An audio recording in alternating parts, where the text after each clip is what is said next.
Good afternoon, folks. Welcome to my live stream.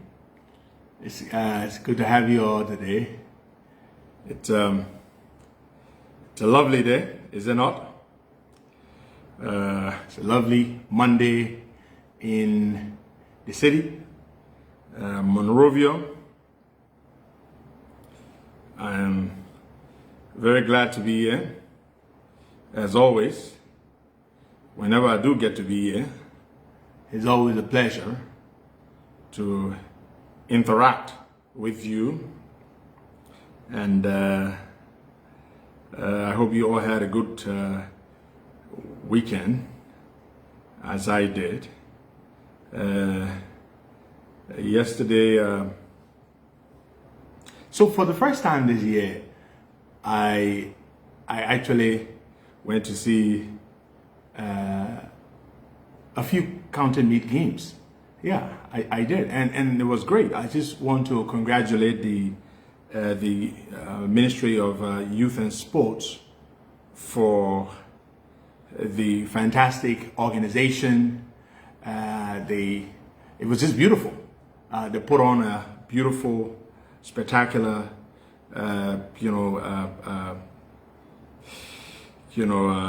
football and kickball and basketball bonanza.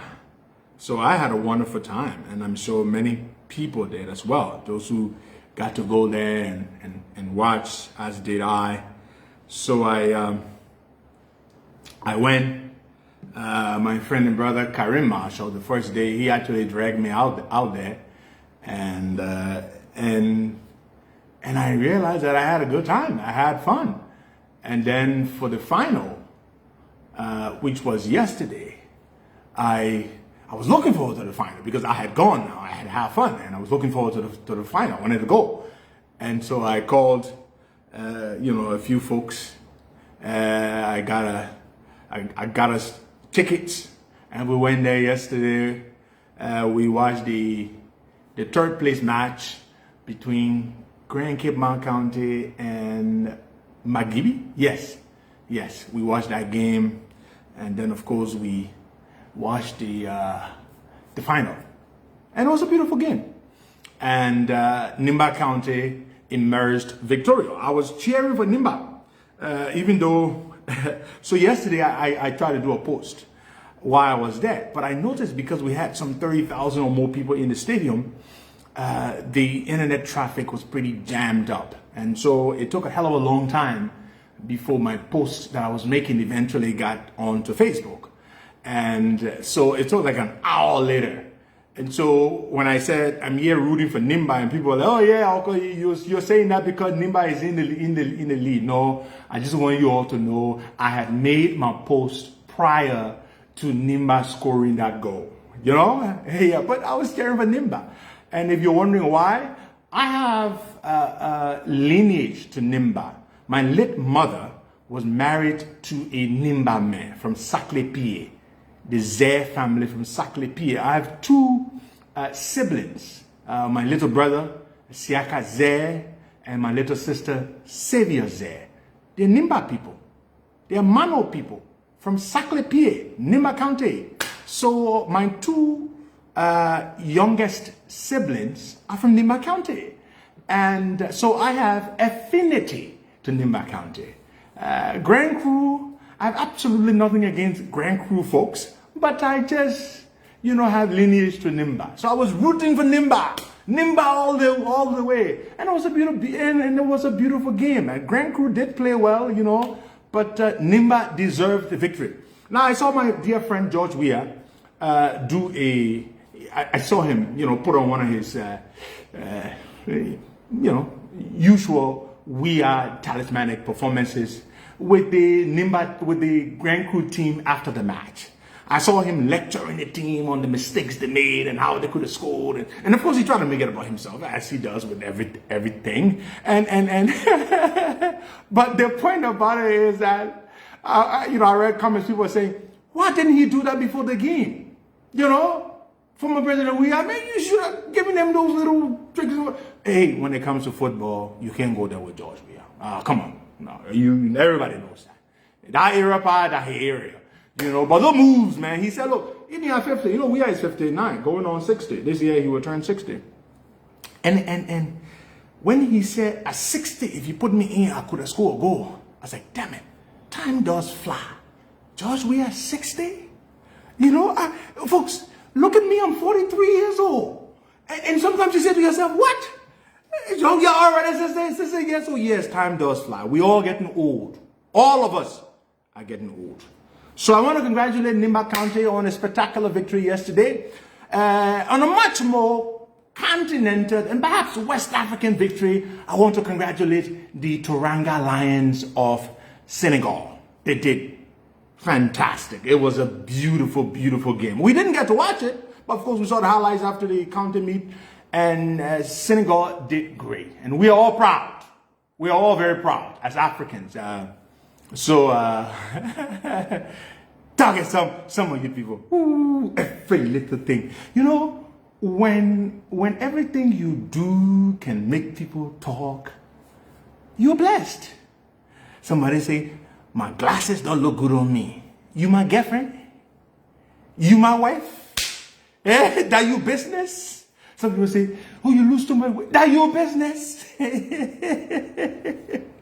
Anyway, folks, I love my Liberian people. But we're here for very serious business today. Very, very serious business today. We are here exclusively, quintessentially, particularly, to bring you updates, latest developments on the status of the strident, nefarious, diabolical, okay, let me use a word Liberian people will understand, wicked effort led by my own dear sister, Yomli Kangar. I saw her last night at the county meet. And I will not say that part. It's awkward. But we've got updates. And they were sicking you to your stomach. They were sicking you to your stomach. We have, evidence. We pride ourselves on presenting you nothing but the facts. Cogent, unimpeachable facts. Facts which cannot be disputed. Facts which are very, very strong. And so we're not providing you opinion. We're giving you facts. And when we give you the facts, you can take them or you can leave them.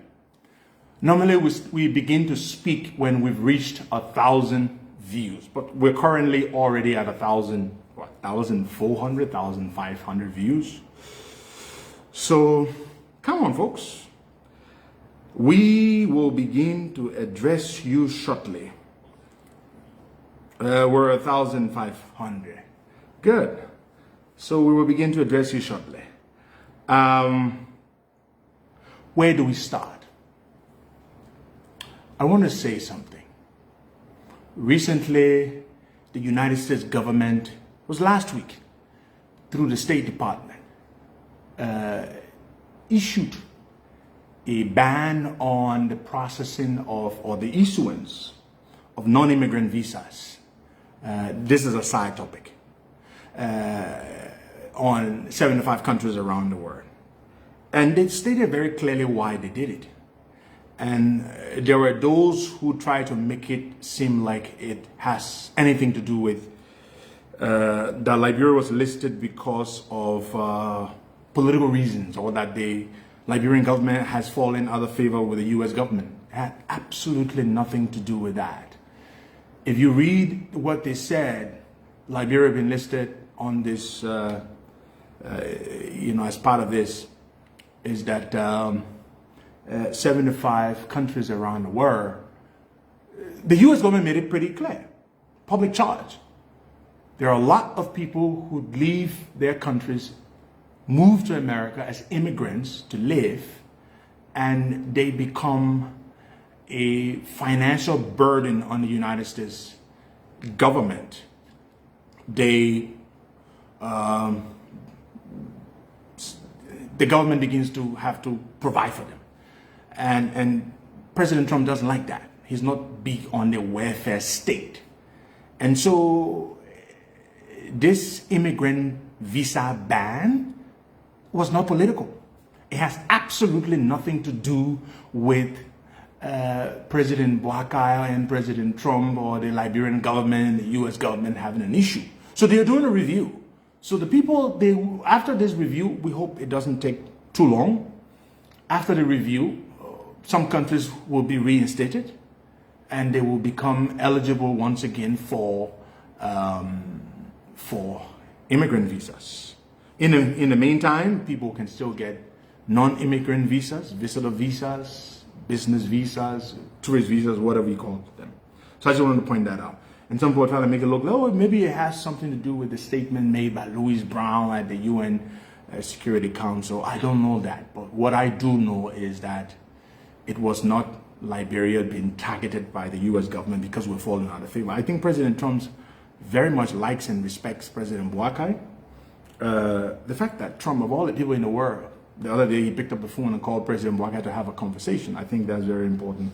I think is indicative of the fact that he likes him, which is a good thing for us, which has benefited us a lot. Don't forget now, these same American people decided to, only a few months ago, to extend our non-immigrant visa, our visitor visa, from the 1 year to multiple 3-year re-entry visas. Don't forget that. They just did that. Okay, folks. So let me get to why we're here today. It is very important. On the 6th of January, I came on here and I spoke to you and I stated my position on the efforts led by Senator Yombli Karngar Lawrence and her dear friend and ally Darius Dillon to bring about chaos. Liberia has 4 ports: the Free Port of Monrovia, the Buchanan Port, and the Maryland, the Harper Port, and the Greenville Port. Those 2 ports are not doing well. They don't really generate. Okay. Oh my God. All right, judges, okay. I don't know. It's just, it was acting up. Folks, I'm sorry. I don't know what the issue is with my internet, but we're back. So as I was saying, the reason I came on to speak to you the other day had nothing to do with, it was nothing personal. Nothing personal about Dillon or Yombli. Absolutely nothing personal. I just felt that I couldn't sit down and be quiet to see Yombli and Dillon go on unhindered without being called out to bring about chaos and fragmentation within the port system. That's what I felt. So I talked to you the other day about the revised, so-called revised bills that they had submitted to the president.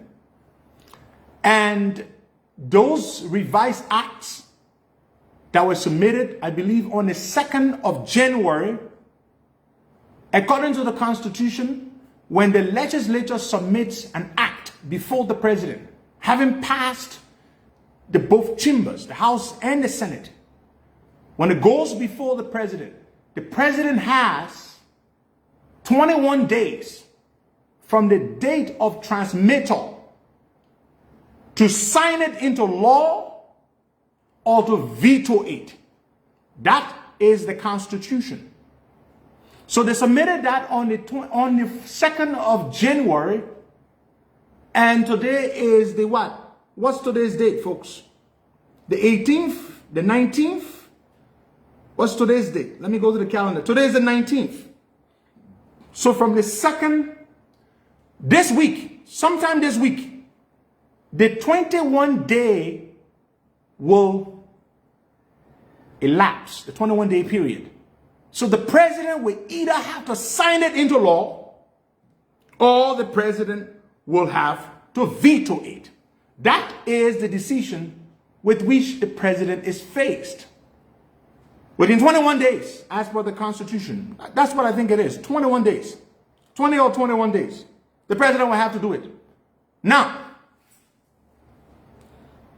I have here, folks, which will form a critical part of my discussion today. The opinion of the Minister of Justice. I have the opinion here. That's why I say I'm not giving you my opinion. I will give you the facts, after which I will give you my opinion. But I will give you the facts first. This opinion by the Ministry of Justice was submitted to the President on the 12th of January 2026. If you look here, you should be able to see the date. The 12th of January 2026. They submitted the so-called revised and reenacted acts to the President on the 2nd. 10 days later, the Minister of Justice submitted his opinion. I have it here. It is very juicy and very interesting. I also have here the signature page. This page, or these two pages that I have, are for the both committees. The Committee on Judiciary should have signed, and the Committee on State Enterprise, Commission and Autonomous Agencies should have also signed. These two signature pages should have been attached to the reenacted, supposedly revised acts to be submitted to the President.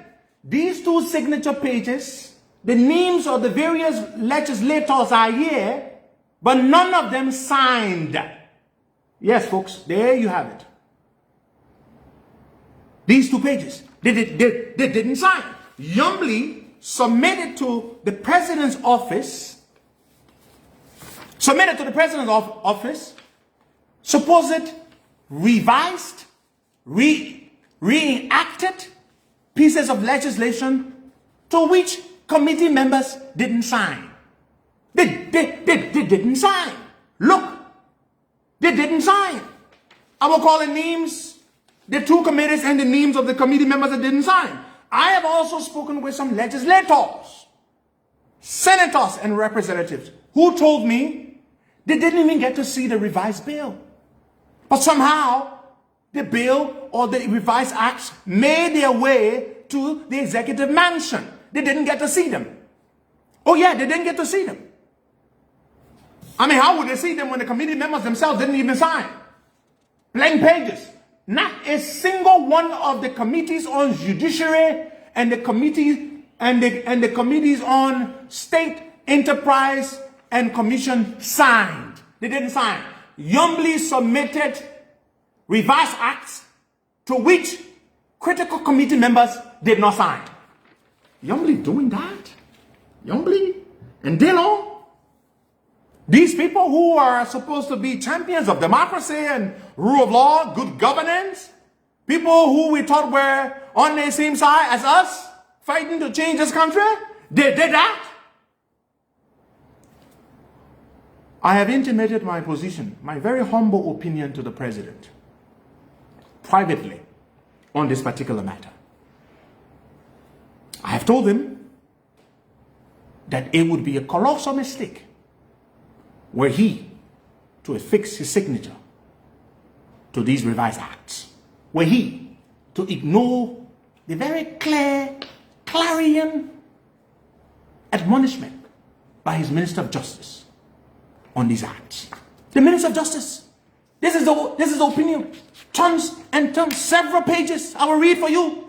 In fact, this opinion, if you thought the first one was harsh, this one is stronger. The language in this one is stronger than the first one. Yes, if you're wondering, Yumli Karngar Lawrence and Darius Dillon submitted revised acts to the President's office without the signatures of the relevant committee members. Dillon and Yumli, No committee member signed. No committee member signed. These copies I got from the thing. Nobody signed. Darius Dillon did that. I can't believe it. That's why I said, when I speak to you today, what I will present to you today will leave you shocked, but not only that, disgusted and sick to your stomach. People we thought really meant well. Today, because they have power. That's when you know when Michelle Obama said in a very beautiful speech she gave once, she said, power does not make you who you are, does not change you. Power only reveals who you are. That's what it does. That's what power does. Power only reveals. So today power is revealed because Yombli is the politically fourth most important politician in the country, and Darius Dillon is the third most important guy in the Senate. You are seeing today what they are capable of because they have power now. They're trying to arm twist. And Yombli, they're going all over the place. They're crying that, oh, if the president refuses, if the president vetoes these acts that we've submitted again in the exact same form as we submitted the first ones, they would weaken me. They would destroy me. It would signal that I have no influence with the president. And my colleagues could move to remove me as pro tem. The president told you very clearly in his July 15, 2025 veto letter that what you submitted was bad. He enumerated, he listed all the problems with what you submitted, therefore affording you the opportunity to go back and fix it. When you brought the same document right back to the president. And then now you are trying to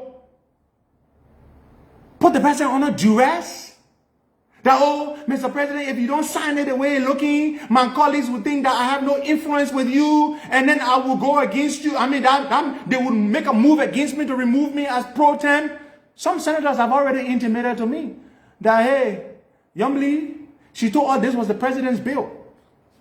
The reason we went along with it is she told us this was the president's bill. But how can the president veto his own bill? Does that make sense to you? How can the president veto his own bill? If the bill was the president's bill, it would have emanated as is the case. But the president vetoed the bill. Then you take the bill back, you don't make any changes, you bring the same damn thing back. As per the Justice Minister's opinion. I have it here, July 12, 2026. And then now you are begging. If the president refuses to sign the bill as submitted, my colleagues would think that I have no influence with the president. And yes, Yombli, you stake a lot on the line. You staked your political capital on the line with this effort to fragment the system. You did that. And when the president refuses to sign, it is going to politically damage you. Perhaps an irreparable damage, because you all go around acting like you made Joe Boakai president, when everybody knows the fact that Yombli and Dillon never supported Joe Boakai until April of 2023. That's when they came out to support Joe Boakai all along. When they used to ask Darius Dillon and Yombli, where do you stand in the CPP? Do you support Joe Boakai for president? What, you all remember the famous words of Darius Dillon, or perhaps the infamous words? He used to say, we're leaning. How many of you don't remember that? Dillon used to say, we're leaning. That's what they used to say. They were never clear on their support for for Joe Boakai. Because they were trying to leverage and position themselves to get the running mate slot. So they never quite said they were supporting Joe Boakai until 2023 April. Folks, you don't have to like me. Just listen to what I'm about to present to you, the facts. But before I do, there's something I'm going to tell you that will sicken you to your stomach. Mr. President, this is to the president. Your legal advisor, Bujuben Keita, is one of the biggest problems you have. And if you have not already identified that, then you are in trouble, Mr. President. You are in trouble. You are in trouble. Buju Ben Keita, as legal advisor to the president, was the one who convinced the president that the president had the legal authority to dismiss the governor of the Central Bank of Liberia. When the president dismissed the Central Bank governor, which he did not have the authority to do, the Central Bank governor proceeded to go to court to sue the government. The same Buju Ben Keita turned around and negotiated a $375,000 payout to the Central Bank governor. You all remember that. You all remember that. Buju Ben Keita. They paid Talu $375,000 US because the president did not have the legal authority to dismiss the Central Bank governor as per the CBO Act. It was very clear. The same legal advisor to the president convinced the president, publicly even stated his argument, that because the LTA commissioners were involved in political activity, canvassing for CDC, the president had legitimate grounds to dismiss all of the commissioners at the LTA. The president proceeded to dismiss them, acting on the legal advice of Buju Ben Keita. After the president dismissed them, which he clearly didn't have the authority to do, what happened? Buju Ben Keita turned around and became the go-between, the negotiator for a hefty settlement, financial settlement, for all of the dismissed commissioners of the LTA. I'm told about $2 million or thereabouts was paid out to the commissioners of LTA. Buju Ben got his cut. They gave him a kickback. Folks, are you listening? He advised the president, fire the CBO governor. Nothing can happen. CBO governor runs the court. The government is supposed to pay him $375,000 US. You all remember that. He told the president, get rid of the folks at the LTA. You have the grounds to do that. President did that. They settled them. Paid them a lot of money. Buju Ben Keita. Folks, as I speak to you, let me tell you what Buju Ben Keita is currently working on. Buju Ben Keita is currently working with Yombli. This is a message I'm sending to all members of the legislature, all of you. Yombli and Darius Dillon are currently working with Buju Ben Keita. These revised acts that went before the president on the 2nd of January, awaiting the president's action, veto or approve, because Yombli and Dillon did not make any changes in the act, as highlighted by the president, they submitted the exact same thing, which the opinion of the Minister of Justice will prove, since some of you don't believe me. They are now working with Buju Ben Keita, the legal advisor to the president, to make changes to an act that has already been passed by the House and the Senate and submitted to the president for approval or for veto. Wait, listen, perhaps you did not understand me. The legal advisor to the president has taken it upon himself to make revisions, to make changes, to alter, to finger this document that is already before the president for one or two things. One of when the legislature submits a piece of bill or an act, because once it is passed in both houses, it becomes an act.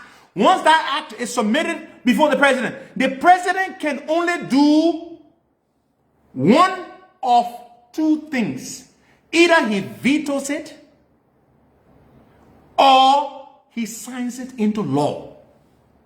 But the president's legal advisor nor the Minister of Justice cannot make any changes to an act pending before the president for signature, for approval, or for veto.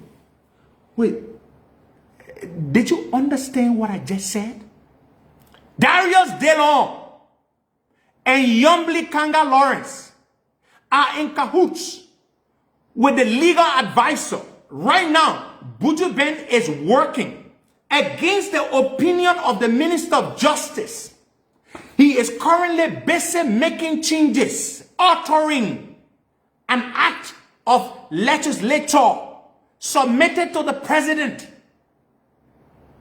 He's making changes he does not have the authority to do, changes he does not have the power to make.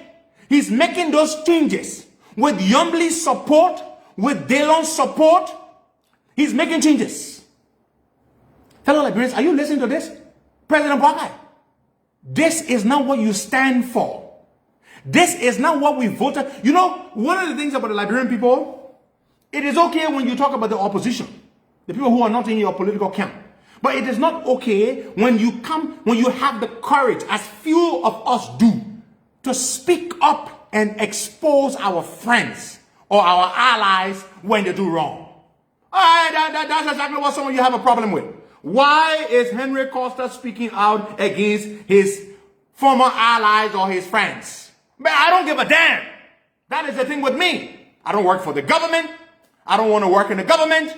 I will speak out because I put a lot of effort into making Joe Buhari president, regardless of how he ended. Buju Ben Keita is fingering the act before the president. I'm calling on members of the legislature who have scruples, who have spoken out, that because Buju Ben is working to convince the president, so he's making the changes.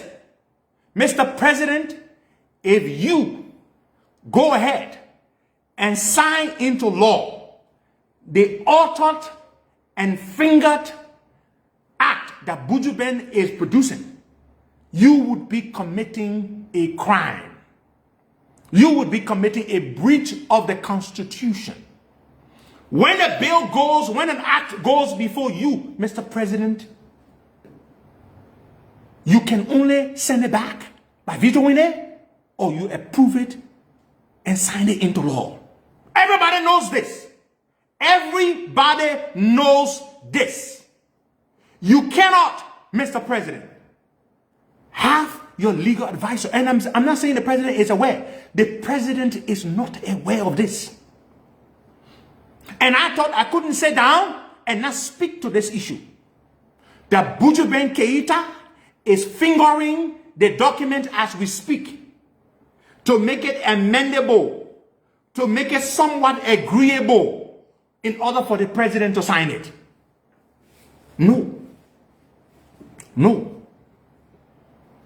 I've already intimated my position to the president. Mr. President, this is not what you stand for. You cannot sign that into law. Send it back. Send it back. You cannot sign it as Buju Ben has tampered with. Send it back to Yombly and Dillon. Let them fix it. Send it back. Fellow Liberians, the Liberia Chamber of Commerce, through its chairman or its head, former NIC boss, Nadibi Davis, Honorable Nadibi Davis, met with the president and several others a short while ago. And the Liberia Chamber of Commerce made their position on this effort by Yombly and Dillon very clear. That it would be a terrible thing to fragment the port system. Terrible. If If you want to decentralize, as the president has already called for, decentralize. Grant a degree of operational and financial autonomy to the various ports. Do that. It's perfectly okay to do that. That is already underway. It is already been done. There is absolutely no need to completely disintegrate the port system. You have contracts entered into by NPA, long-term contracts. How are you going to address handling or dealing with those contracts if you destroy the system as we know it? You have the port of Greenville, which is not generating any revenue to sustain itself. Who's going to pay for it if you decentralize the port system? Who's going to give the money to sustain them?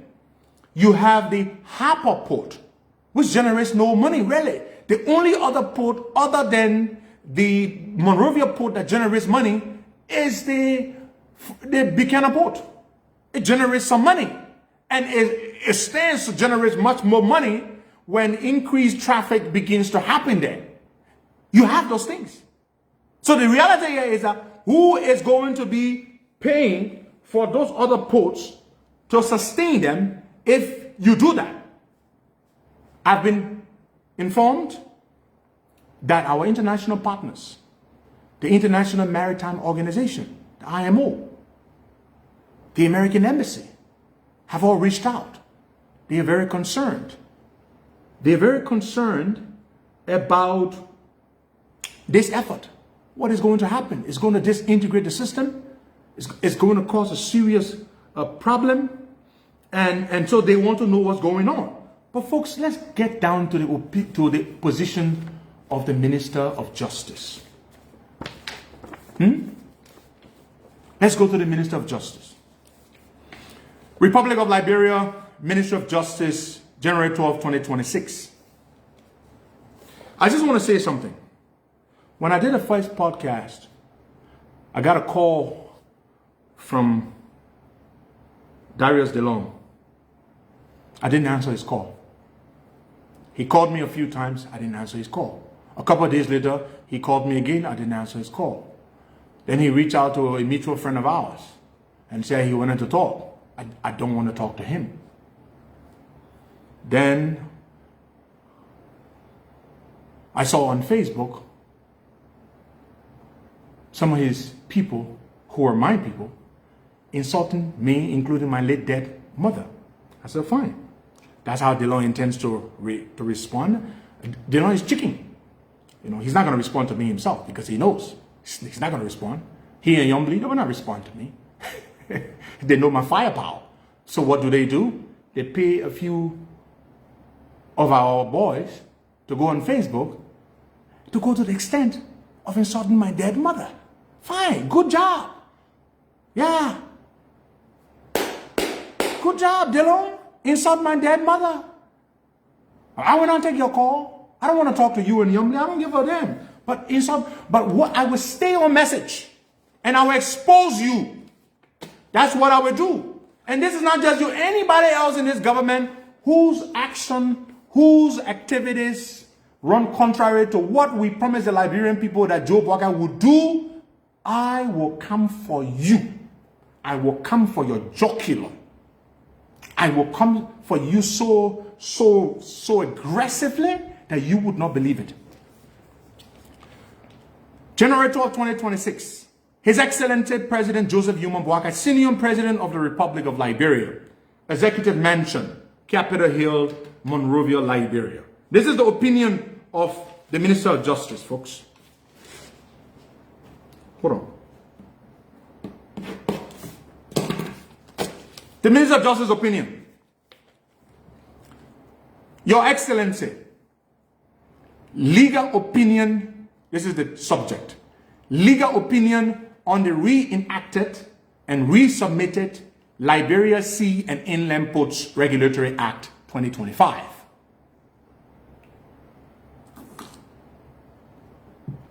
He called my mom. So you hear how I missed that? I went to jail. Where did? Some of y'all said, now I will go into jail. Fighting Jowia so you can get power. You think that me you get scared? And I cross in small kingdom over river in the net. And I go to jail. Government and chase me all over the place here. That begin causing my mind on Facebook that they won't make me scared to talk. Something wrong with y'all. Y'all know who you're dealing with. You dealing with crazy men that Costa, I know that a friend or somebody. Y'all keep causing my mind. I will deal with you intellectually and with the facts. I will expose you for what you all are. Then we made Joe Baka. Where the hell you made Joe Baka at? You, Dillon and Yomli, where? You say you leaning. Dillon, do you support Joe Baka? Oh, we are leaning. We are leaning. Schemers like y'all. Y'all cause Sarah Burton. Y'all cause her. Sarah Burton, can you hear you? I will not cause you. I will not cause Yomli. I will not cause Dillon. I will present the facts and expose you. Bunch of fake hypocrites. We fought for something, we get power. Then you want to make Joe Baka government some kind of way. You think I will sit down here and stand for it? I will talk. I got the biggest mouth in this country. And you all know it. Go cause my man. I will not cause your man. I will not cause yourself. I will deal with your good. Let me read the Justice Minister's opinion. Listen to this opinion. Listen to this opinion from the Minister of Justice. I am pleased to present my compliments of the highest esteem and to respectfully submit to your excellency on behalf of the Ministry of Justice this legal opinion on the Liberia Sea and Inland Ports Regulatory Act of 2025, hereinafter the 2025 LSRA bill, which was transmitted by the Liberian Senate to your excellency for approval and signature. Summary of legal opinion. Now, the summary of any document, summary or executive summary, it has basically all of the meat in it. So listen to this executive summary. Listen to the executive summary. After a comprehensive examination, listen, this is not my opinion. Listen to the Ministry of Justice. This is not my opinion. After a comprehensive examination of the 2025 LSRA bill, in light of, 1, these are the various things that it revealed. The constitutional governance framework. 2, the existing Liberia Maritime Authority Act of 2010. That means this bill would affect the Maritime Authority Act. It would affect the Ministry of Transport Act. It would affect several things. 3, the Minister of Justice's prior legal opinion that occasioned the presidential veto of similar legislation. That means my first opinion I sent to you, which formed the basis for your veto of the bill. 4, the legislature's formal response to your excellency's previous veto of July 15, 2025. And 5, detailed verification of the actual statutory text against the legislature's representations. I must advise that this legislation contains substantial structural deficiencies that warrant a presidential veto. Folks, let me read for you. Let me reread. Perhaps you did not understand me. What is contained here in this very detailed opinion of the Ministry of Justice? The Minister of Justice listed 5 things, 5 reasons, and then said, I'm going to read, I must advise that this legislation contains substantial structural deficiencies that warrant a presidential veto. The Minister of Justice says, after all of the things that I have stated, our position as a Minister of Justice, that you, Mr. President, grant or issue a presidential veto. Reject it, throw it away, put it in the trash bin, kick it outside, burn it, shred it, but do not sign it, do not approve it. I'm going to reread. I'm going to read again what the Ministry of Justice said. And also the NAFA Act. The fishery people, the Act 2 would be affected if this thing is passed. There will be complete chaos. Maritime would be affected. Ministry of Transport would be affected when it comes to insurance for sea craft. NAFA would be affected because everybody would be affected if this comes into effect.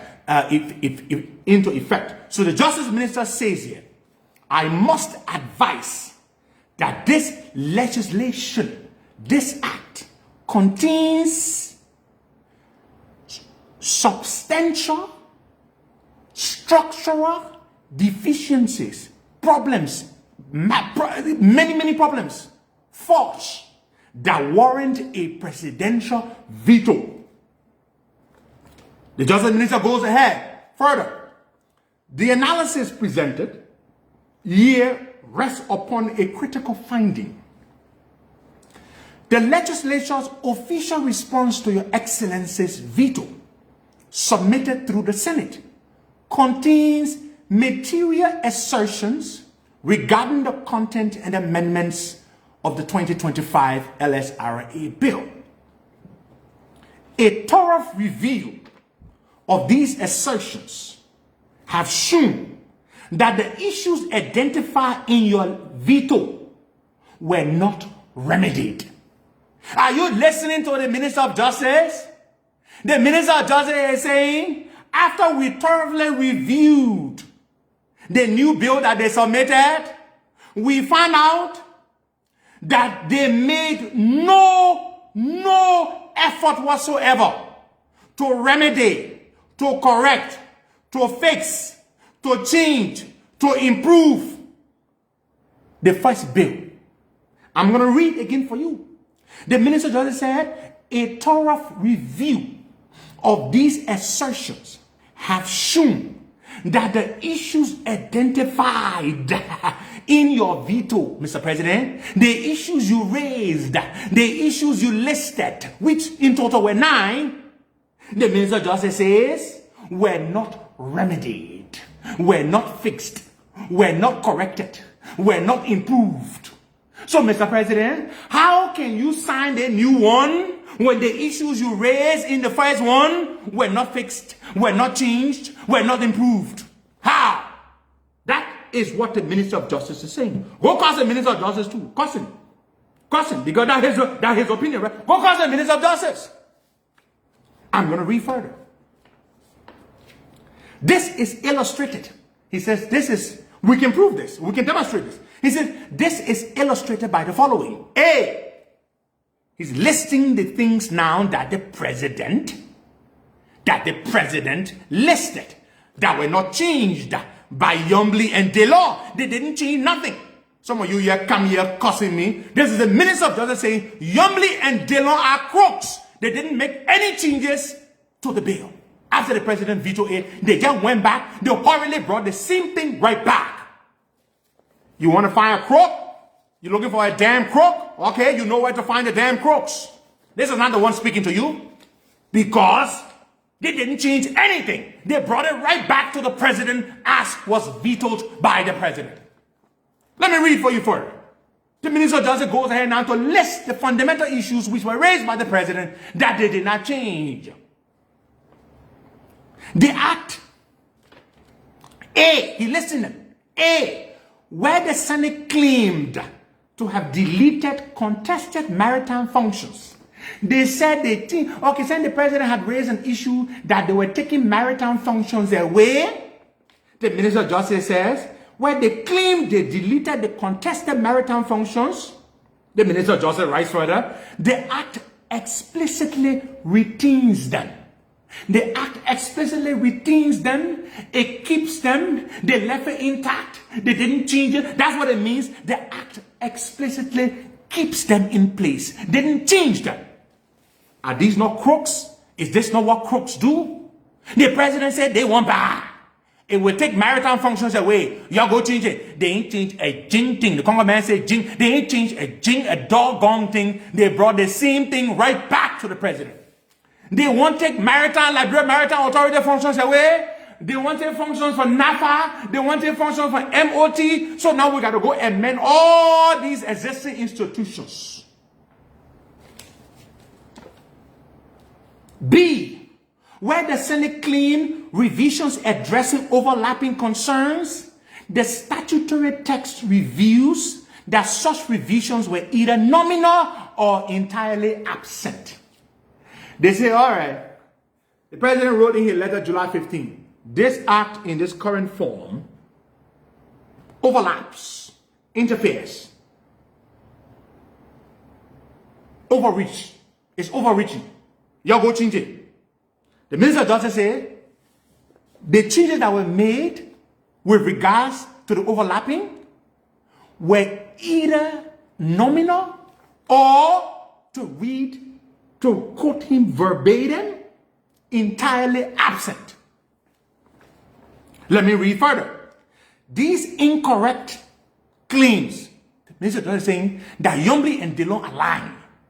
These incorrect claims, that they're claiming that they made changes, combined with the substantive defects, with the critical problems in the act itself, compels the recommendation. He said when you look at the Lala claims that Yombly and Dillon make, that they made revisions and changes, when you combine all of these things, and then you look at the substantive defects, the inherent problems with the act itself, Mr. President, the Minister of Justice Rice compels the recommendation that Your Excellency return this legislation for comprehensive amendment or explicit legislative justification.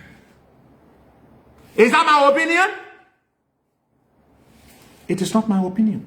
It is the opinion of the Minister of Justice. He said when you look at all the lies that the crafters of the bill have made, that they made changes, and then you look at the problems with the bill itself, Mr. President, it compels us, Mr. President, to humbly recommend that you return this bill to the legislature for amendment or explicit legislative justification. Let them justify it, but don't sign it as is. This is the Minister of Justice. I'm going to read further. So the Minister of Justice is very, very clear. He could not be clearer. He writes further. The central problem remains that it was before Your Excellency's earlier veto. The central problem remains what it was before Your Excellency's earlier veto. Did you hear that? The Minister of Justice is saying that the central problem with this so-called revised bill, it remains, even before you veto it. They did not change it. So why would Yombly and Dillon lie that they made changes to the bill? Why would they lie? Oh no, I'm not the one to answer that question. Go ask them. Because the people they are working for, the AGL people they're working for, to get the Buchanan Port and concession out to, they don't want changes made to the bill as is. That is the reason why Yombly and Dillon did not make the changes. Even though President Buakai told them to make these changes, they did not make those changes because their paymasters do not want them to make those changes. If you change it, we would not give you the money that we are supposed to give you. That is it. That is it. They did not make those changes because the people who are paying them to do this would not be pleased with the changes.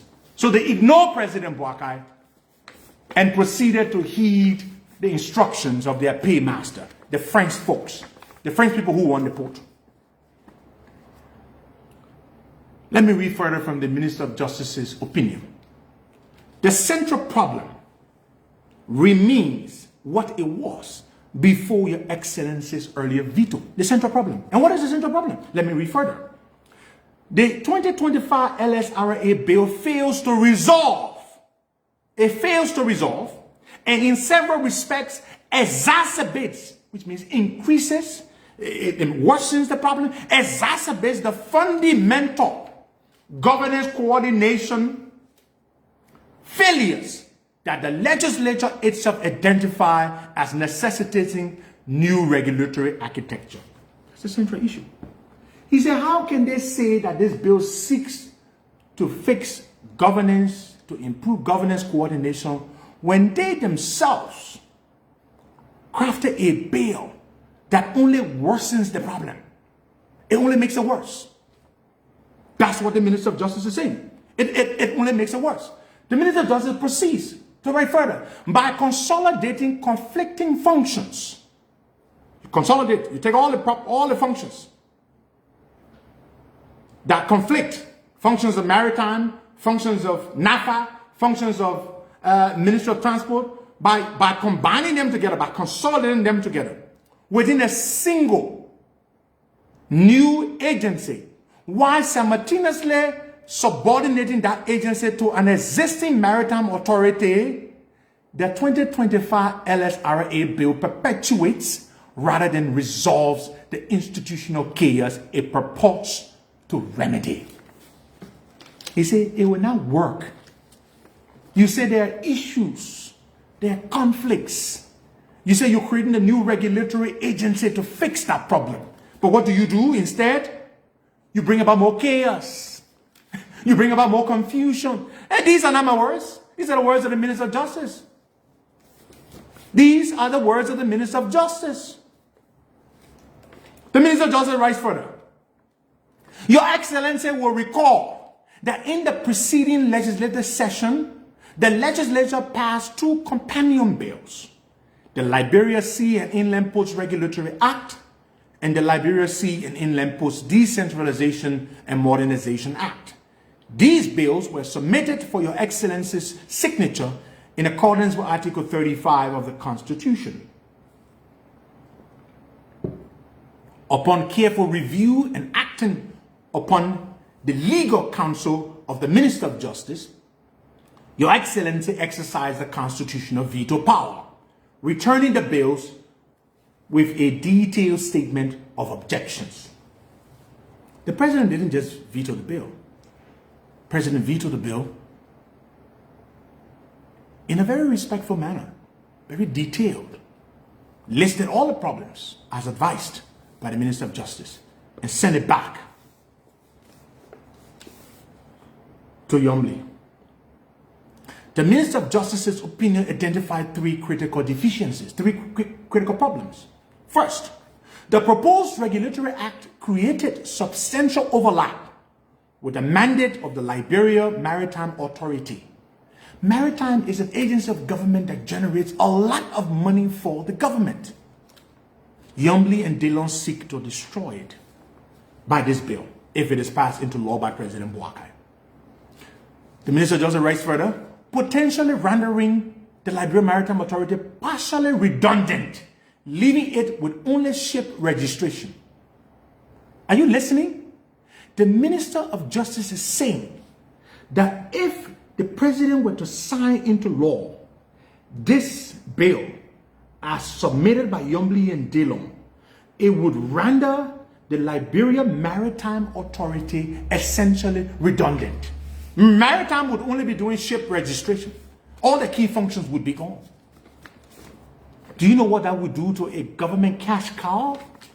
To an institution, an agency of government that generates millions and millions of dollars for the government? It would render them defunct. It would render them defunct. That is exactly what it would do. It would destroy them. It would destroy Maritime Authority. We're not just talking about National Port Authority. We're talking about the National Port Authority, yes, which is very, very critical, very, very essential to this economy. We are also talking about the Liberia Maritime Authority. It would destroy the Liberia Maritime Authority. And these are not my words. These are the words of the Ministry of Justice. The Minister of Justice says, he says this, he said, first, the proposed regulatory act created substantial overlap with the mandate of the Liberia Maritime Authority, potentially rendering the Liberia Maritime Authority partially redundant, leaving it with only ship registration. You would be destroying the Liberia Maritime Authority. Can you imagine? Folks, how many of you support that? How many of you support destroying the Liberia Maritime Authority? How many of you? Tell me. The Minister of Justice writes, second, the proposed governance structure deviated from international best practices observed in peer maritime jurisdictions, Kenya, Nigeria, Singapore, just a couple of examples. where regulatory functions are either clearly separated from operational functions or internally compartmentalized to prevent conflicts of interest. Third, the proposed legislation was internally inconsistent. Listen to how the Minister of Justice describes the bill or the act. Internally inconsistent, conflicts with established agencies of government, and deviates from both domestic governance trends and international best practices without adequate justification. But who drafted that nonsense for Dillon and Yombly? Who drafted it for them? Was it Dillon?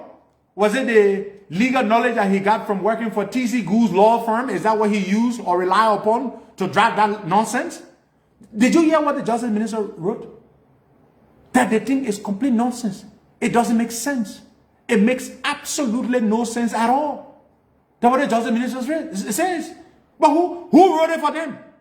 The Justice Minister says the proposed legislation was internally inconsistent, conflicts with established agencies, and deviates from both domestic governance trends and international best practices without adequate justification.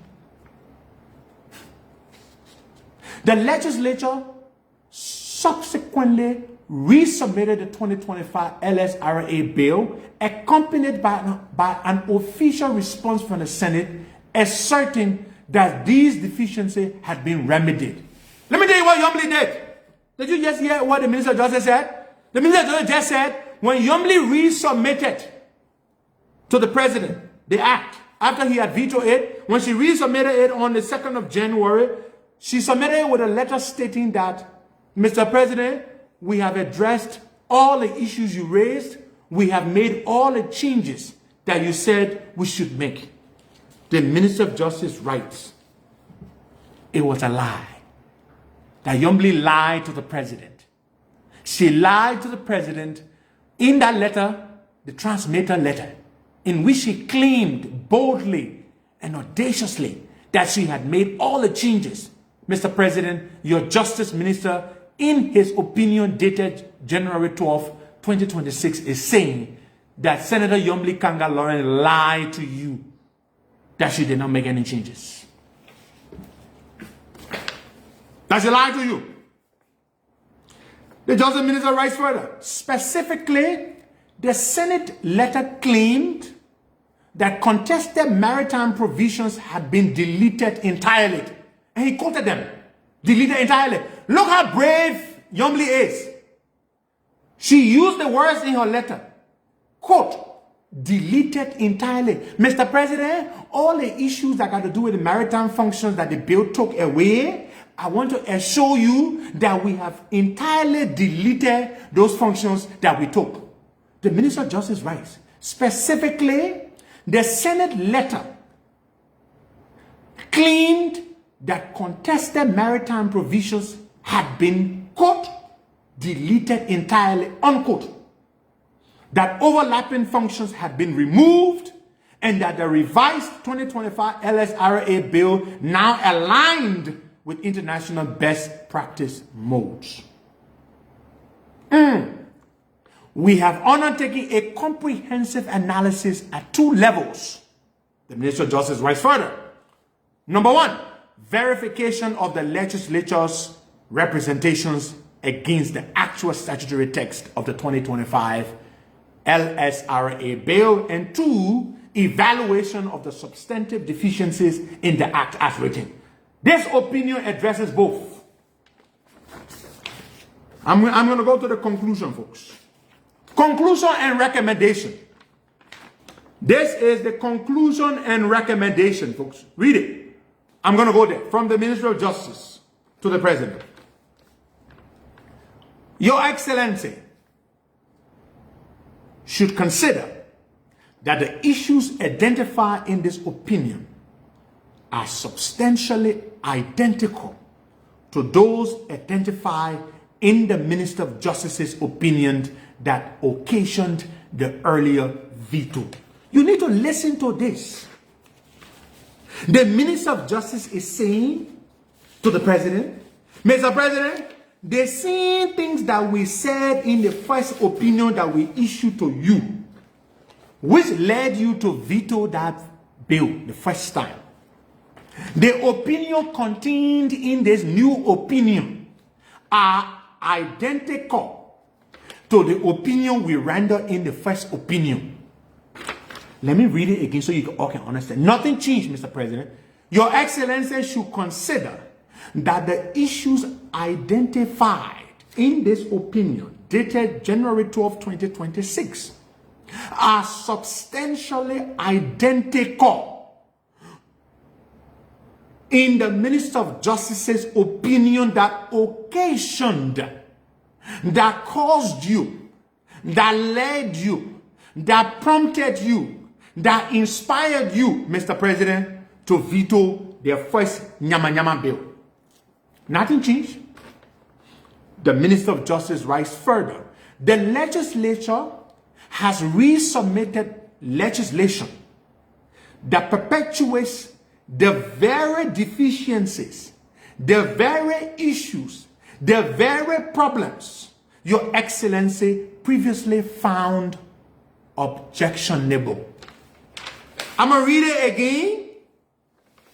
The man said, Mr. President, Yombly has resubmitted to you the exact same bill with all the bad things inside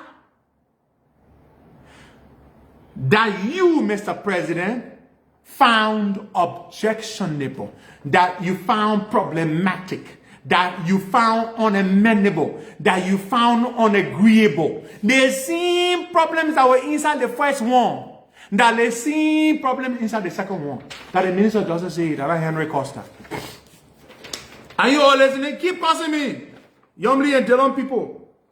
That is what the Minister of Justice is saying. That the same issues that were contained in the first bill that you found disagreeable, that led you to veto it, that the same problems are in the second bill. The Minister of Justice writes further in the last paragraph, and then I will be done with this, of their opinion. Wherefore, we respectfully recommend, listen to this, in view of all of this, Mr. President, we respectfully recommend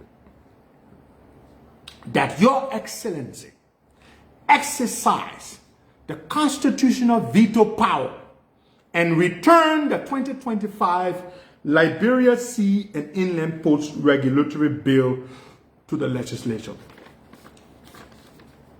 They're saying, Mr. President, we advise most respectfully, most humbly, that you kindly exercise your veto power as granted unto you by Article 35 of the Liberian Constitution and return to the legislature this ugly bill, this bad bill that Yombly sent to you. Send it back. Send it back. Send it back to Yombly. The Minister of Justice writes further. This recommendation is based upon our comprehensive analysis set forth above. The Minister of Justice said, they won't know about my feeling, what I let Yombly, and I let Yombly, what I Yombly recommended me to you to make me Minister of Justice. And that's why you all should know, this Justice Minister was recommended to President Bouaga by Yombly and Darius Dillon. Yeah, they're their own guy. And it makes me respect the guy. He has disagreed with them twice. I mean, how is it that Yombly and Dillon were not able to convince the Justice Minister to change his opinion? Because their second opinion is worse than the first opinion. The Justice Minister writes further and says, Mr. President, this recommendation we're making most respectfully, that you should exercise your constitutional authority to send it back. We're saying, Mr. President, every reason that we're giving you is contained in the comprehensive analysis that we've done. Relative to both, one, the substantive deficiencies in the 2025 LRSA bill itself, and two, the incorrect claims contained in the legislature's response to Your Excellency's previous veto. The man saying there are two reasons, fundamentally, in the nutshell, cumulatively, the two reasons that I'm urging you, Mr. President, to veto this one as you did the first one. Number one, all the problems, the deficiencies in the bill itself. Number two, the fact that you only lie. The Justice Minister vowed. The Justice Minister said the President should not only veto the bill because the bill is loaded with deficiencies, with problems, but the President should veto the bill. The second reason for which the President should veto the bill is because Youngly, in her transmitter letter, in which she submitted the second bill for lying to the President. I'm not the one saying it.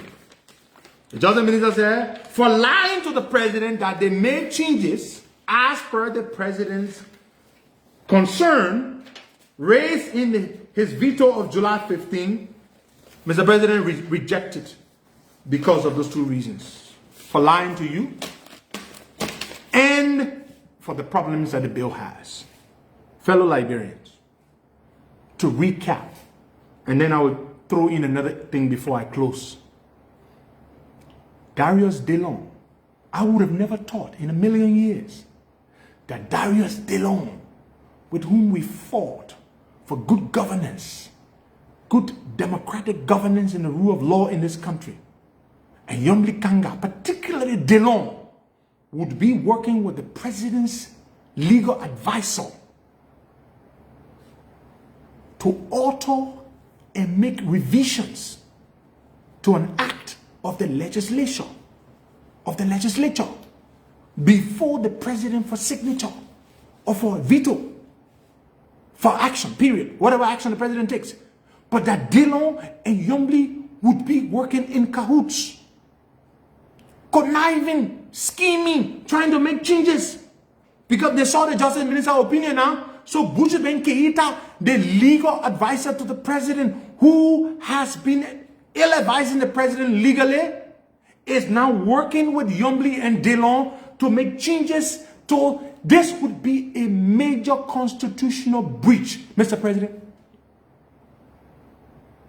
It would be a major constitutional breach that changes would be made to a piece of legislation before you for approval or for rejection by your legal advisor without your knowledge, without your blessing. Joe Walker, the man that I know, would never engage in such a thing. Never. But Buju Keita, and I've been told that this is not Buju Keita's first time tampering with documents that go before the President for legal opinion. He always tampers with them. Somebody told me he tampered with the recent Tourism Act. Somebody just told me that. Just before I came on the live feed, that Buju is in the habit, whenever bills go before the President for approval or for action, Buju would work with the people, the interested party, or the party that is lobbying for this bill or for whatever piece of legislation. He would take money from them and he would make changes to those pieces of legislation in favor of the people who submitted it to the President for action or who lobbied to get it there. That's what Buju does. He offers bad advice that leads to the government spending money that they shouldn't spend. And then he takes money from people and colludes with them to breach the Constitution. The Constitution could not be clearer. There are only two things the President can do when a piece of legislation goes before him for action. He can do only one of those things, not two at the same time. The President may, in his wisdom, as he did on July 15th, veto or reject that piece of legislation, or the President can approve it and sign it into law. But the President's legal advisor cannot make changes to such a bill. Buju Ben is making changes to the bill as we speak. He has been consulting people, making changes, and that's how I got to know. And to think that Yombli and Dillon would be involved in such a thing, that Yombli and Darius Dillon, it breaks my heart that they are so desperate to get this Buchanan Port and give it to the French billionaires for money that they will be conniving with Buju Ben to commit this egregious constitutional breach, to impugn the sanctity of the presidency, to insult and desecrate the Constitution of the Republic, just so they can pass this law. Did you not hear me reading the opinion of the Minister of Justice? Not only did Yombli not make any changes to the bill, Yombli lied to the president that he made changes to the bill. If that is not criminal desperation on Yombli and Dillon's part, what is? You write to the president, His Excellency. You lie to him. Mr. President, all the things you raised, your issues you have with the first bill, Mr. President, we assure you we've changed all. The reason they did that is because they are working with the president's legal advisor, so that he would then go to the president and say, they've changed it. What time do you think the president has to sit down and read those voluminous documents? He relies upon the counsel of his legal advisor.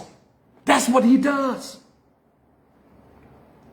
So those of you who support Yombli and Dillon, calling me liar, calling me this, Yombli and Dillon are the bloody liars. They are so terrible that they would lie to the president of the republic and document it. It's right here in the Justice Minister's opinion. They wrote the president and they lied. They lied. They said we changed it. So my people, I'm going to ask you this question, and it is not a rhetorical question. I would like you to answer this question. Why do you think Yombli and Dillon wrote to His Excellency and lied and said they made the changes, when in fact they did not make the changes? Please tell me, why do you think they lied to the president?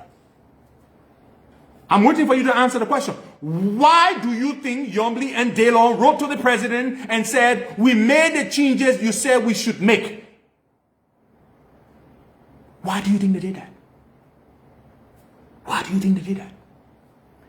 They did that because the money that the French billionaires are offering them, AGL, Africa Global Logistics, they are offering them for the Buchanan Port. The money is too good to turn down. The money is too good. So they lied to the president. And some of you said that, you said, oh, President Baga has a lot of experience. He's been in government for so long. Yes, but he's one human being who means amazingly well for this country. But he's one person. No matter how meticulous he can be, no matter how much time he has on his hands. So, of course, you know he's overwhelmed. He relies on his lieutenants. But when his legal advisor is contradicting the justice minister, the justice minister is the superior when it comes to legal matters to the president's legal advisor. The justice minister is the #1 person in the country whose legal opinion the government ought to follow and the president ought to make decisions based off of, not the president's. Are you listening? I'm going to ask you one more time.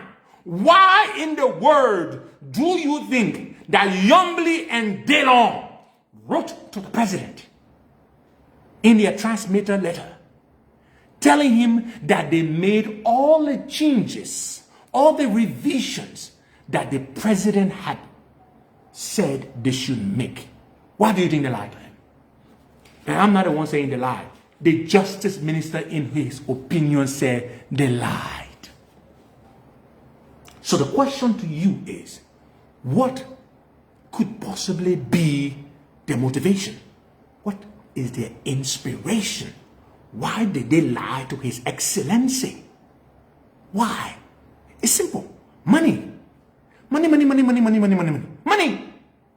Because Yombly and Dillon work for French billionaires who want to become a port. They don't respect Joe Buckeye. The fact that you can write to the president and lie to him in a letter, not even orally or verbally, but you can write in a letter and lie to him that you make changes that you did not make, is enough grounds for the president to veto this bill again. Enough grounds. What do you take the president for? Mr. President, I encourage you, Uncle Joe, the fact that Yombly has disrespected you in this manner, has insulted you in this manner, Mr. President, is enough ground, is enough justification to veto this bill. Enough! Enough!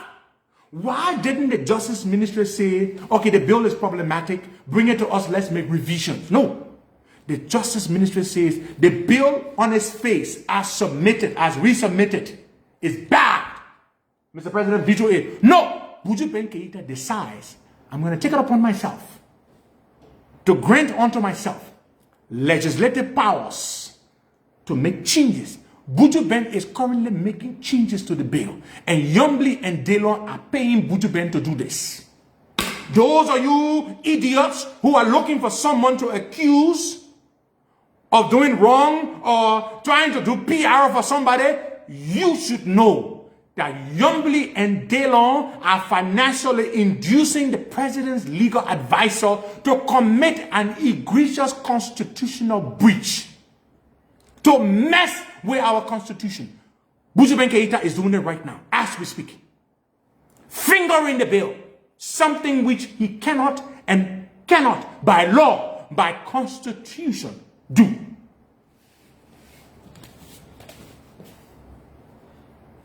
What do you have to say to that? As I said, I'm not here to give you my opinion. I give you the facts. Contained in opinion of the Minister of Justice, dated January 12, 2026. How many of you thought that Yombly and Dillon were capable of such a thing? Michelle Obama could not have been more right when she said, power does not change you. It only reveals who you are. And then Yombly is going all around lobbying and telling the people in the executive branch of government that if the president vetoes this bill this time, my colleagues would move to remove me as pro temp. Oh, so the president should sit down there and sign something bad that would hurt his government to save your political hide, your skin. Who told you to do this for the money? Who told you? Oh, Mr. President, don't do this. If you do this, it will hurt me. Yes, it will hurt them. It will diminish them. When the president, I believe the president will do right. When the president vetoes this bill, as the Justice Ministry, as the Justice Minister has advised, has recommended, most respectfully, when the president does that, it would diminish Yombly politically. It would diminish Dillon. They go around holding their chest high. We made Joe Biden president. What the hell did you do? And Magdala Cooper is working with them. She's working with them. Somebody said, one of the reasons why they assigned her to be loyal to the speaker, so that the reason why the bill get passed through the House quickly. She was, you remember the last time I showed the picture? Magdala Cooper is working with Yombly and Dillon. Somebody said the strategic reason why she is strategically loving to the speaker, they call it strategic loving. Edwin Snow can write a whole manual on strategic loving. Strategic loving is whereby you engage in romantic relations with an individual, whether a member of the same sex or the other sex, for the exclusive and singular purpose of extracting material benefits. Somebody, that's what they call strategic loving. They say Magdala Cooper is strategically loving to, on top of the fact that he has a $3 million budget, to the speaker because of this. That's why they didn't get passed in the House quickly. Strategic loving. Go to Edwin Snow, he can do a whole master class on strategic loving. That is what they are engaged into. So Yombly, they're working with the, so now they have co-opted Magdala Cooper. She works for them, calls a rescue entity, and they've co-opted the corrupt Bujuben Keita. He works for them. So they have already polluted the office of the president. Strategic loving and strategic bill fingering. Bujuben is fingering the bill while they deploy Magdala on the speaker as the spouse of the speaker to influence him and cajole him to do some, you know. I will just say something. That big brother there alone started woman business late. I don't know when some of us started woman business late. When I was growing up, I wasn't a ladies guy. I was shy. I always had my head buried in books, and I wanted to be smart, you know. So I wasn't really good with the ladies. You know, I think the getting Sophie's are for me because I wasn't good. Those who know me from back then, but I think the speaker, I think he was like me. He started woman business late. So you see a babiyata, le Magdala Cooper, and you think say you not far Queen Sheba or Cleopatra. Something gotta be wrong with you. You and her wearing the same clothes and going, oh, what they play, my man. That big brother thinks that the second best thing that has happened to him since becoming speaker is loving to Magdala Cooper. Richie Kun believes, I'm sure, that the second best thing that has ever happened to him in his entire life is loving to Magdala Cooper. That's your business. I don't know what kind of jacket she can gain, what she can do, but I am told Magdala is on a mission. Magdala is always on a mission. It is only the target or the mark that is unaware that she is on a mission. Yombly and Dillon strategically position her to strategically love to the speaker so that the speaker can strategically pass. Look, I said it, God. Y'all don't bring the old Henry Costa back. Y'all want the old Henry Costa back? Y'all don't make me vex. I will not let y'all spoil my uncle government. Y'all don't bring the old Henry Costa back. Mr. President, Bujuben is a bad apple. Get rid of him. Magdala Cooper, the strategic lover, get rid of her.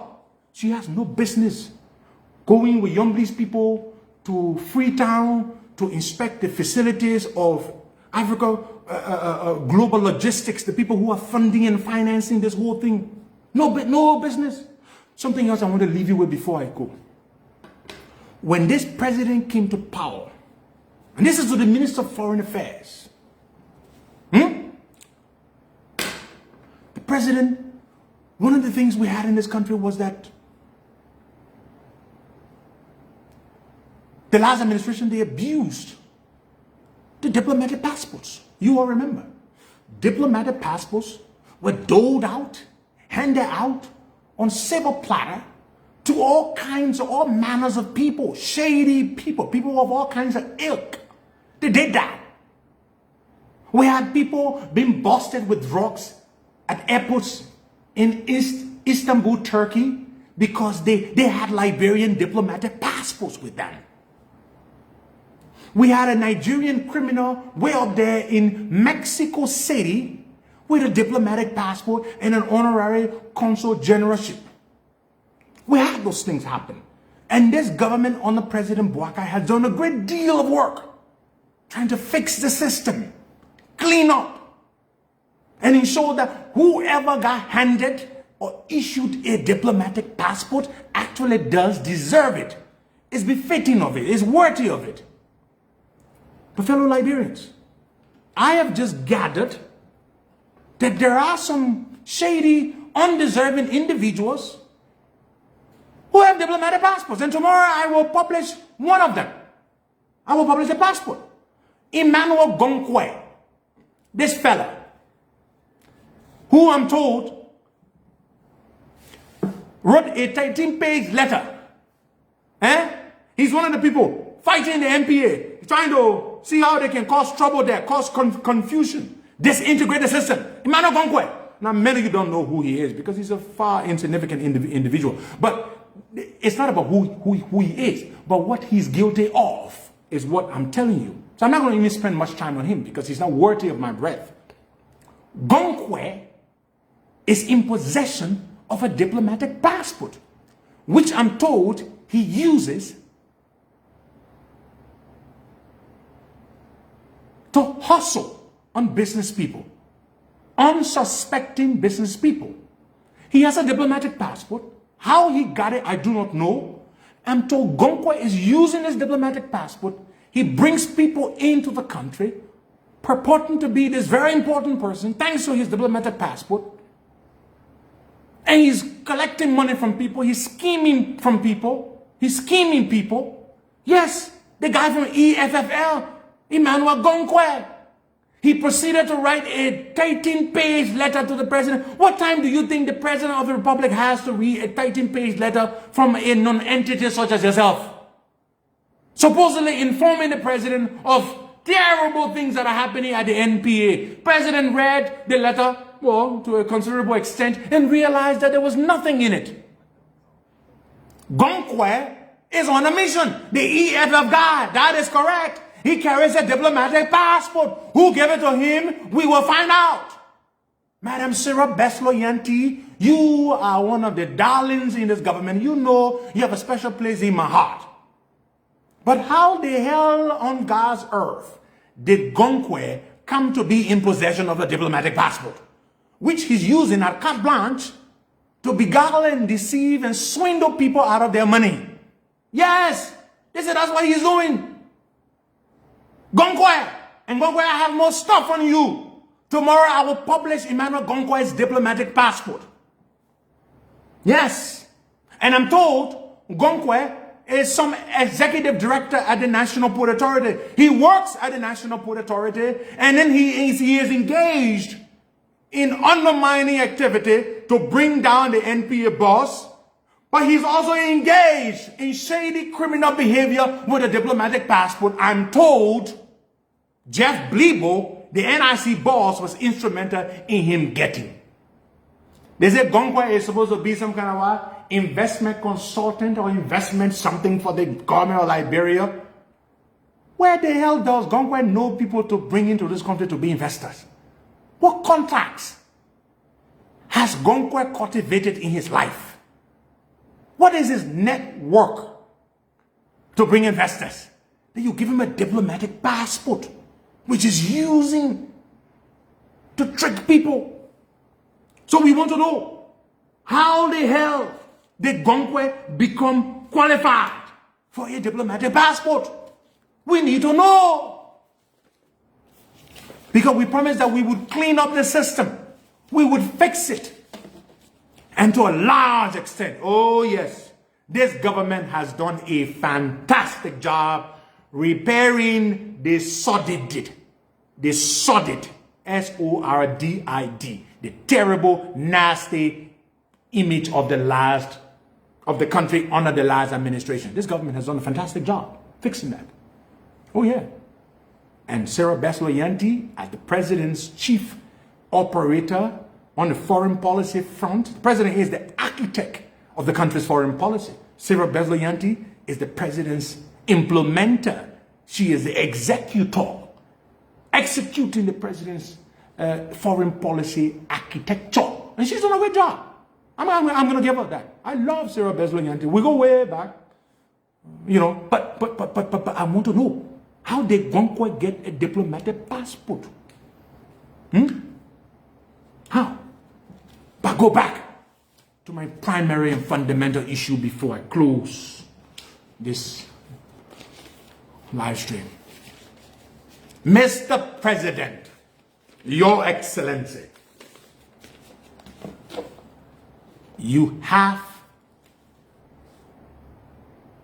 the authority as granted unto you by the Constitution in Article 35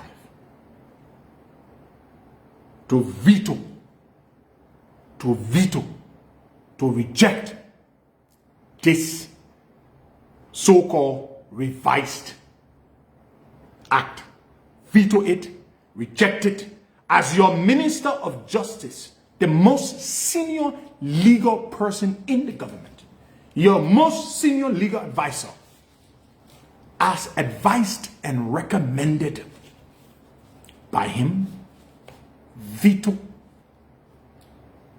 this act, this bill, because on one hand, it is loaded, it is saturated with deficiencies, with flaws. On the other hand, because Yombli told you a bold-faced lie that you made changes to the act. Yombli has insulted the presidency. This is an affront to the presidency. To write to His Excellency and tell him such a bold lie that you made changes that you did not make. It indicates, it establishes that you have ulterior motive for lying to the president. Thank you so much. God bless you. And when the need arises, if it does, rest assured, Henry Pedro Costa shall return to your screens, wherever you are. This big head of mine, which appears even bigger now that I've lost a significant amount of weight, is so big that it cannot fit in anybody's mouth. I do not treasure personal friendship over national interest. Where the country's interest is at stake, my friendship with you can go to hell. You all should know me by now. I am like the United States of America. I do not have permanent friends. I have permanent interest. And this interest is the country's interest.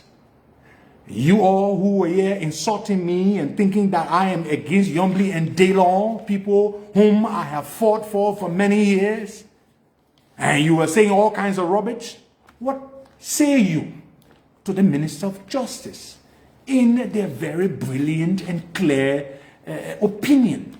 What say you? When will you learn to set aside your personal interests, your personal alliances, and focus on the interests of the country? That is what patriots do. I remember Theodore Roosevelt once said, and I quote, he said, "A true patriot is one who stands with his government when it is right, but who always stands with his country." You only stand with your government when it is right, not when it is wrong. I only stand with my friends when they are right, not when they are wrong. I will not stand with them when they are wrong. My heart is broken into a million pieces, shattered beyond repair, that Dillon, the Darius Dillon that we took from nowhere and made him into somebody today, the Yombli that we fought for, who on 2 occasions, in the first round and the second round of the 2023 elections, could not deliver Grand Bassa to Joe Biden. Joe Biden lost Grand Bassa in the last presidential elections. First and second rounds, she could not deliver Bassa. Is today the one who enjoys power and all the trappings and the emoluments of power, and is trying to undermine this president's legacy. As long as I live, as long as this mouth and this brain which God endowed me with work, I shall not allow it. I will fight with every fiber of my being to expose them. You better now wake this lion up. Oh, don't mind, crazy people who would have you believe that Henry Costa's voice is dead. Name one Liberian citizen today, one person who can sit behind a cell phone. Now let me brag a little so you know.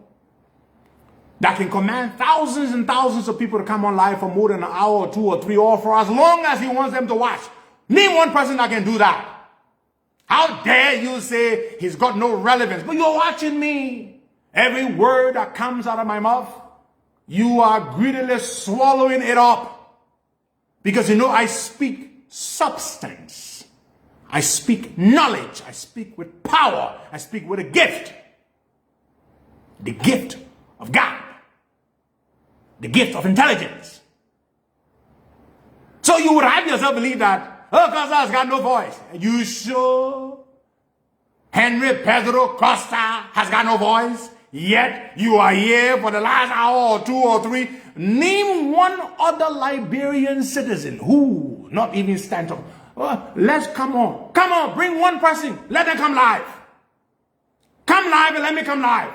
And see who can command the most people watching. I can keep you glued for as long as I want. I do not brag. I merely state the fact. A fact which numerically cannot be disagreed with. Cannot do that. No one can. Only I can. Because I was given a gift. So you better not wake me up. Do not wake me up. I will fight for my uncle's government to succeed. And if it means going against my friends and allies to do that, I will not shrink. I will not shy. I will not walk away from that. Thank you so much. God bless you. Bye-bye.